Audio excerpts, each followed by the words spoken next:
악의적인 불법 행위에 대해 실제 손해액보다 훨씬 더 많은 배상액을 물리는 걸 징벌적 손해배상 제도라고 합니다. 우리나라도 이미 일부 분야에서 시행 중인데 정부가 이 부분도 모든 분야로 확대 도입하는 방안을 추진하기로 했습니다. 법률 개정이 완료되면 악의적인 가짜뉴스에 대한 징벌적 손해배상도 가능해집니다. 이종원 기자입니다. 방역을 저해하는 가짜뉴스도 여전히 기승을 부리고 있습니다. 우리 사회를 또다시 위험에 빠뜨린다면 어떤 관용도 기대할 수 없을 것입니다. 최근 국무회의 모두 발언에서 이같이 언급한 문재인 대통령은 같은 날 기자협회보와 진행한 서면 인터뷰에선 어떤 언론은 정당처럼 느껴지기도 한다고 지적했습니다.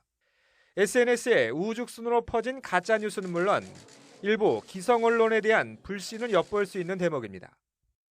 문 대통령은 언론사에 대한 징벌적 손해배상제 도입에 대한 우려를 묻는 말엔 국회에서 충분한 논의가 이뤄질 것으로 생각한다며 즉답은 피했습니다. 하지만 바로 다음 날 정부 입법 추진은 공식화됐습니다. 법무부는 일부 법률에 개별적으로 돌아가 있던 징벌적 손해배상 제도를 상법에 명문화하고 오는 28일 상법 개정안을 입법 예고하기로 했습니다. 징벌적 손해배상 제도는 반사회적 위법 행위에 대해 실제 손해액 이상의 배상 책임을 인정하는 제도로 현재는 일부 분야에 한정해 도입돼 있습니다.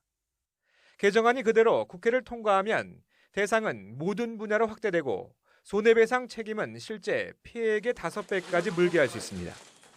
과거 가습기 살균제와 같은 고의적인 불법 행위가 주된 대상이긴 하지만 악의적인 가짜뉴스도 적용 대상이 될 수 있습니다. 법무부 관계자는 상법상 주식회사인 언론사는 물론 행위 주체가 영리활동으로 이뤄진 경우라면 배상 책임을 물을 수 있다고 설명했습니다. 최근 조국 전 법무부 장관이 가족 관련 보도를 문제 삼아 언론사를 상대로 잇따라 손해배상 소송에 나서면서 관련 제도 도입 필요성을 여러 차례 강조하기도 했습니다. 물론 상법이 개정되더라도 개정 이전에 발생한 불법 행위에 대해선 징벌적 손해배상제가 적용되진 않습니다. 법무부는 가짜뉴스로 사익을 추구하는 위법 행위에 대한 책임 추궁이 목적이라고 밝혔지만 자칫 언론 통제 도구로 악용될 수 있다는 우려는 풀어야 할 숙제입니다. YTN 이종원입니다.